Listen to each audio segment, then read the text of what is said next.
ఇప్పుడు కళ్యాణ్ గారిని నేను కలిసా, ఇది నా కూతురు ఫస్ట్ బర్త్డేకి ఇన్వైట్ చేద్దామని వెళ్ళాను. మరి ఏ అపాయింట్మెంట్ తీసుకోలేదు, నాకు తెలియదు. నా డ్రైవర్ కి చెప్పాను, ఈయన వెళ్ళి అక్కడ చెప్తూ ఉన్నారు, ఈయన చెవిలో పడి, కళ్యాణ్ గారి చెవిలో పడి అక్కడి నుంచి పిలుస్తున్నాను నన్ను, కమ్ కమ్ అని.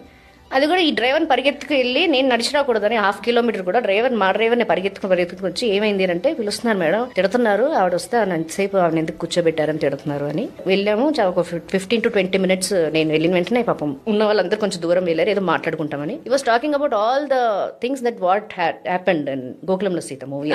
ఆ టైంలో సిచ్యువేషన్స్ అన్ని మాట్లాడు, ఆ సాంగ్స్ గురించి, మా అన్నయ్య గురించి, మా నాన్న గురించి, మా అమ్మ గురించి, మా అన్నయ్య చేసే బిజినెస్ గురించి, నా హస్బెండ్ గురించి అన్ని కూడా అంత ఇదిగా. అప్పుడు గోకులంలో సీత చేసినప్పుడు అసలు హాయ్ హలో బాయ్ తప్ప ఒక్క మాట మాట్లాడేవారు కదా ఆయన.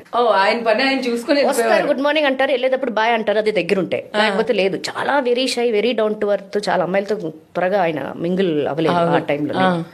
అలాంటిది ఆయన ఇంత మాట్లాడుతుంటే అప్పుడు అనిపించింది, yes he's talking now, he's opening up now.